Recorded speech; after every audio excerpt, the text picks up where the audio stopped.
We wanted this to be the demonstration project and make it known by the public.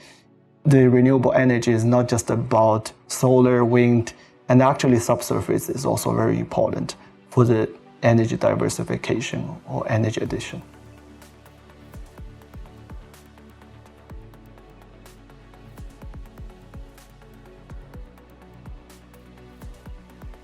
My name is Zhang. I work at Civil and Environmental Engineering, Faculty of Engineering, University of Alberta. My research, or if you talk about applications, is mainly for oil sands and also geothermal, CO2 storage, and a little bit of hydrogen. I'm lucky enough to start with a seed project with FES, which is about uncertainty quantification for CO2 storage. And after that, we leverage funding from NSERC, Alberta Innovates, and also Deep Geothermal and Natural Resources Canada, which combines two different themes as an accelerator project, which is the hybrid CO2-water geothermal system and also the real-time decision-making. We call it GeoCloud. There were three main components, which is a multi-scale investigation of flow geomechanics from the pore. You see those cores, and then pore scale, very small scale, and to the field scale, which we do the upscaling and multi-scale modeling. And we also do the coupled multi-physics, which is thermal, hydro, and mechanical interactions. When there is complex interactions, we do those together for simulations. And also because it's very time consuming when we consider all of those interactions together. So that's why we bring it up to data-driven decision making for subsurface energy development. And also we do critical minerals. And because you see those drones that can carry the hyperspectral scan, that we can scan what's going to be the good minerals that we can get from the specific locations. The reason we are now in this lab, which is the Reservoir Geomechanics Research Group, the GeoRef lab, supervised by Dr. Rick. I'm one of his former PhD students, but also work closely with him. And we are now working together on a project to test the relative permeability for the sandstones from deep. So the reason we are testing that is when we are injecting water to displace water, there is no relative permeability existing. It's 100% that is going to displace. But when there is a gas, like CO2, that is injected, the gas phase will push the water phase. Then there is a relative permeability that we have to worry about. But the problem is the old measurements, that is for Alberta, like 1980-ish, and there is no measurements has been done for the sandstone in the deep region, like 3,500 meters.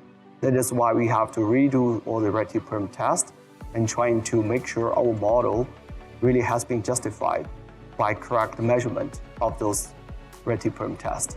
And Arcom is the main person who is responsible for this test, together with Walid, and also Rick has his PhD student, his name is Muhammad Hamoud. Three of them are working together for this relative perm test. My name is Arkham Muqtadir. I'm a third-year PhD student here, and I work with Dr. Bo and Dr. Rick. We're doing relative permeability on sandstone sample.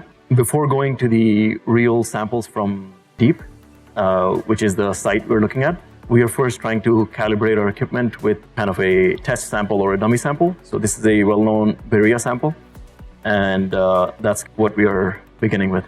Currently, we are working on the formation that only has sandstone. Some of the other members, like Ren, she's going to look at deeper formations, which is the basement, and that's going to be granite. For now, we are working with sandstone only. Yeah. What's the difference between open loop and closed loop geothermal, right? So for the closed loop geothermal, we're basically planting the pipes into the reservoir. So basically all the water or other working fluid will go through those pipes. If you think of those pipes, it's 100% of fluid will flow with no resistance, right? But the problem is, if you have a closed loop, you only have surface that is attaching to the rocks. The thermal conductivity will be very important, will be the key parameter that controls the efficiency of closed loop. But for open loop, that's where we're looking at. So the reason why we are looking at open loop, there were three reasons. The first reason is it always have higher efficiency with the current technology. It's about 10 to 20% of the thermal power that can be transferred into the electricity. But for closed loop, the technical readiness level is lower, especially it hasn't been applied for any commercial project. Open loop geothermal, we have been using it for a long time, but there is no commercial open loop geothermal project that is for power generation in Canada. And Deep is meant to be the first of them. And they have already drilled 6 wells, including 1 well that is going to 3,500 meter deep, which can tap 125 degrees Celsius, that we can extract geothermal power there. But for this open loop, you think about all of the water or working fluid that are actually running through the reservoir. So the reservoir is not like a pipe. There is resistance. The working fluid, CO2, has to go through these formations. So how much fluid or how fast the fluid, the hydraulic conductivity actually controls it. So the key component for hydraulic conductivity is actually viscosity and also the permeability. So the viscosity is dominated by fluids, which is the CO2 or water. CO2 has a higher hydraulic conductivity because it has a lower viscosity. But another thing is the permeability. So if you're running through it into a sandstone, which is usually higher permeable, for this case is 50 millidarcy, compared to a shale, which is 1 millidarcy. So you can run 50 times of the fluid into the same surface area. So that's why the permeability is important. And for relative permeability is mainly when you are displacing water using another phase, the gas phase. So it's not like you're displacing 100%. There will always water that is trapped into the pores of this porous media. So that's why we need to measure the relative permeability to see how efficient this hybrid CO2 water system it can be. So the concept of it first comes from a group in ETH in Switzerland. It's about how to combine CO2 plume together with water geothermal power extraction. So for traditional water geothermal power extraction, you inject the water and you produce water. And because of the carbon emission right now, we also want to store CO2 inside of the reservoir. So we want to inject the CO2. But the main problem for the original concept of CPG is we need to establish the CO2 plume. So for that case, it doesn't really happen unless we harvest Quest project after 20 years. So we want to make it happen now. So we repurpose that concept into a hybrid CO2 water system. Is we inject the CO2, so we maintain the pressure, we produce water first, and use organic Rankine system to extract geothermal heat, turn it into the electricity. But after that, the CO2 is going to break through, but that will circle inside of the system. And the organic Rankine system won't use the CO2 as a working fluid. It still has its own working fluid, so the CO2 will still be stored in the subsurface. It's mainly how much fluid we can extract from the reservoir and how fast the fluid, the cold fluid that was injected, can be heated. Because if you think about you're running fluid into this reservoir, the contact area for the fluid with the reservoir can be infinite large. Right? It's much larger because its tortuosity, it's very tortuous. And if you think about you're running water into a gravel, basically all gravels has contact with the water going through it. But if you're running a pipe inside a gravel, it's only the surface area that is contacted. So basically the power for open loop system is much higher than closed loop system. But there is also advantage for closed loop. Is it can be applied in any formations. For example, if it's this granite, basically there is no permeability or close to zero permeability. And you can just drill pipes, right? And insulate that. And that can run geothermal fluid inside of it. And it is more adaptable, but the problem is the drilling technology and also the technology for those contact and the thermal conductivity is not well known to make sure the closed loop is good enough. That's why Chao is working on a project looking at different design of the closed loop geothermal system can be applied at different formations and different depths and even different locations in Canada. Hello everyone, my name is Chao. I'm a postdoc supervised by Dr. Bo. My study area is the development and utilization of geothermal resources. Now I'm working on the optimization of closed-loop geothermal systems in West Canadian Sedimentary Basin. This is our setup. So this is the base plug. You will see our sample is placed right here and surrounded with a bunch of sensors and some tubings.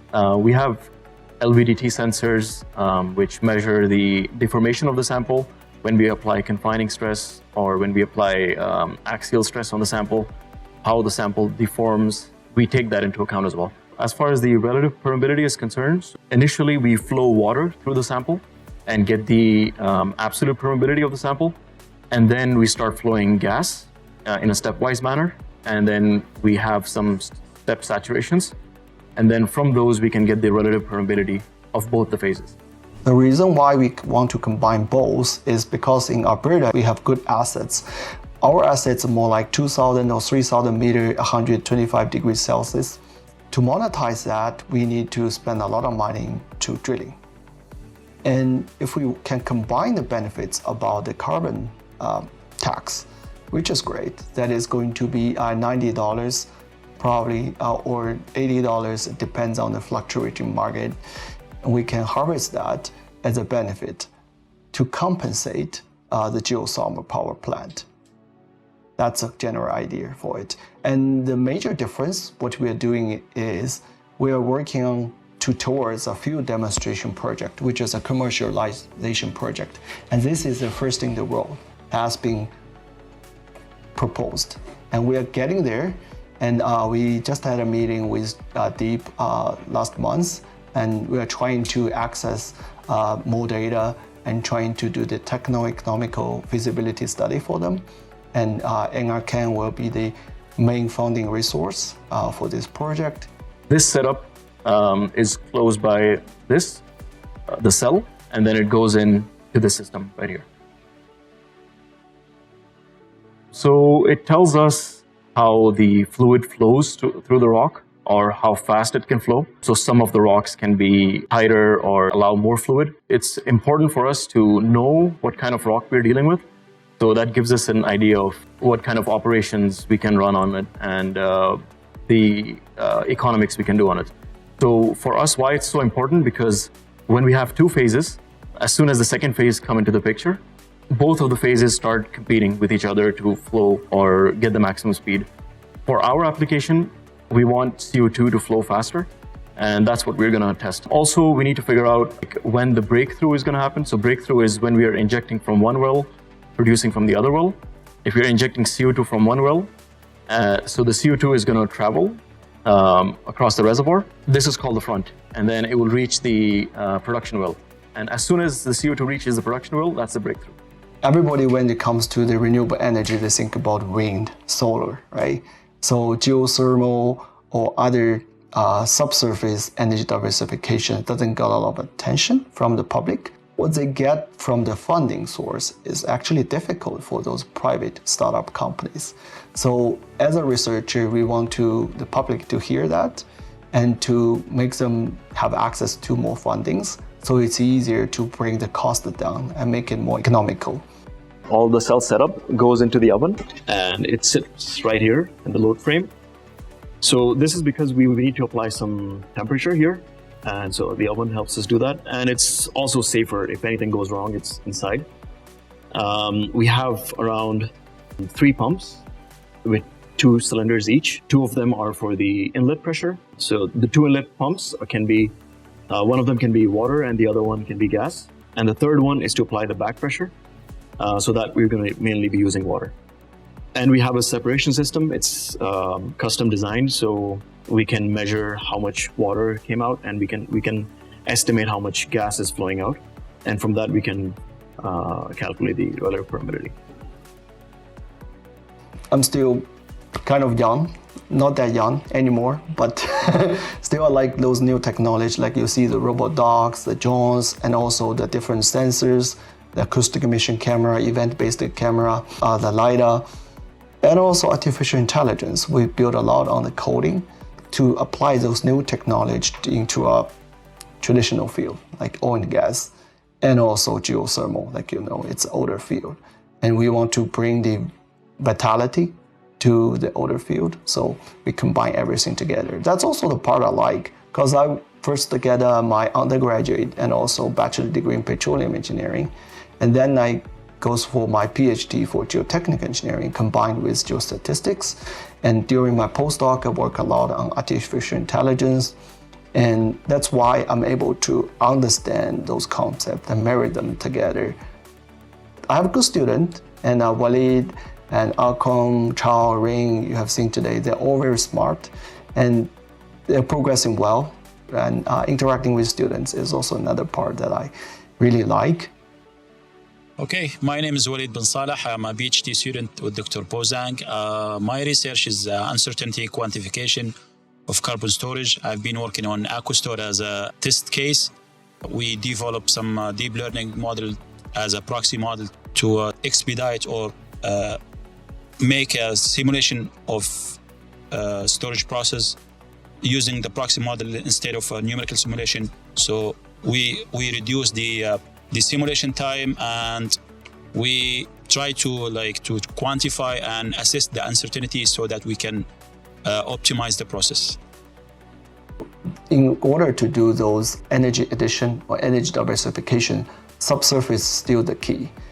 We still want to keep the oil production, but we can store CO2 into the space, and a lot of due diligence has been done. It's safe, and also geothermal is also very good energy addition to provide the base load, because solar and also wind, if you look at it, they are subject to natural fluctuations, right? You do get it every day. And also provide a lot of excessive power. Actually, Chao's research is part of it, actually store those excessive power into the subsurface so we can extract it in the future. Energy research or critical minerals research mining society, it's not just about old school, we bring a shovel to the site, we get the dirt and we test them. No, we can always add the AI intelligence, we can add the robots into the study. So we also need talents, not just from the traditional training program. We also need computer scientists and good programmer who understand those technology. Or people always think about, okay, we need to drill a lot. And that needs to deal with the policymakers and also the permits, right? So those are something we need communication and public hearings, like I mentioned. So from both investment and public and research, that's a threefold of challenges we are facing. But we are possible to tackle all of the issues over time. It's just that we need more attention, we need more funding, and we need more talents. So the sandstone is a reservoir, and the shale there is like a cap. So you make sure the CO2 does not escape to the atmosphere. Because naturally, if we look at supercritical CO2 or CO2, it's lighter than the water. And the buoyancy factor will drive it all the way to the top, right? It will rise up. So you have to have a cap to make sure it does not escape. And the basement is mainly also needs to be low permeability, so it cannot go deeper, right? Yeah, this applies to both the geothermal project as well as the CO2 storage project. The ultimate goal is we want to build a digital twin that can give the real-time decision-making, optimization for the subsurface energy development, and also the critical minerals. That's why we name our group as GeoResourceCloud. So we want to bring everything to cloud. We want to get 4 different layers of information from the subsurface, from satellite, from the drones, and also from the robot platform that we have. So then we can get information instantaneously. We can give feedback using our circuit model that we developed. Our goal is using 3 layers of information. The first layer is satellite, which we can have a huge coverage. We know what's going to happen, what's going to be the development stage for different oil sands field, or for geothermal, for CO2 storage. And then we also bring this drone, which can take the thermal camera, laser scanner, and we have a bigger one that has a higher payload. With that, we can collect information. And once we get information from the airborne drones, then we can build those robot dogs, which can carry bigger sensors. And also with a robot arm, we can take samples from the field. We can collect more data, zooming, very small pipes and small pressure meter. Those something we can take control of. And also we combine one layer, which is usually provided by the company. They give us the geological data, they have their monitoring data. Our ultimate goal is build a digital twin and that collect information so we can have real-time monitoring and decision-making for oil sands field, for geothermal, for CO2 storage, and also for civil infrastructures. And in terms of research, as you can see, our project is a very diversified project. It needs expertise from geology, petroleum engineering, geotechnical engineering, artificial intelligence, and computer science. People need coding. People also need to be old enough in terms of minds to know geology, like the dinosaurs, and where are the Precambrian, where are the Cambrian, and what are the permeability. So in order to combine all those skill sets, it needs a long training process. Or we want to find the correct person who knows everything. That's very difficult. So that's also one of the reasons we want to build agents to make it easier so people can use their natural language to communicate with our agent. Part of this project is to develop a decision support system for geothermal monitoring and geothermal exploration. So we're integrating drones and then our ground robots and then also AI. The idea here is to make geothermal operations safer and more data-driven. So something like the dogs, for example, they act as our hands and feet on the ground. They can go where the drones can't go, so hazardous places, rough terrains, snowy fields. They can do an aerial sweep, collect data, and then transmit this data to our digital twin platform, where we can get immediate analysis and visualization in real time. The drones act as our eyes in the sky. They carry LiDAR, temperature sensors, and multi-spectral sensors, so they can do the temperature mapping and then also map any temperature anomalies, fractures, or heat signatures that could indicate geothermal activity. They can cover a large area. They can also detect pipeline leakages or heat loss. And they're also equipped with satellite internet. This allows them to transmit the data in real time to our digital twin for immediate analysis and visualization. Now, how the two work together is that, let's say the drone can fly. If it detects an anomaly, it will send the coordinates to the dogs. The dogs will then go to the specified place, and then it will do a detailed checkup. It will then transmit the data to the digital twin, where engineers can visualize the data and also make informed decisions. So in terms of achievements, we have already generated a lot of geological models that is ready to be applied as part of subsurface digital twin. And we also have the core algorithm, which is the GRU FNO circuit model that is established. And also the reinforcement learning optimization algorithm has also been established. So we are already at the final stage finalizing agreement with CNOOC International, which is formerly Nexen. They want to apply our technology in their field, which is the Long Lake project, and which bring up their production and also lower down their steam oil ratio, as well as to control their steam quality better. Yeah, in geotechnical engineering, because there is geo inside of it, so all our observations and the constitutive laws actually from experiments. Yeah, I'm very lucky. I have been in this university since 2011, doing my master and PhD there. I know a lot of good professors like Dr. Rick. He has the biggest lab there. I'm able to get access to GeoRef, GeoSurf, and also I'm building my own lab, which is also shared by other professors like Dr. James Hogan, like you interviewed. I collaborated with Dr. Rick Chalatonic on the Ready Perm test. We also collaborated with Dr. May on those drones and robot dogs, and Jeff on the real-time decision-making, because he is expert in geostatistics, that we can combine our different expertise, work together. And definitely I'm looking forward to new opportunities for collaborations. If you want to collaborate, just let me know.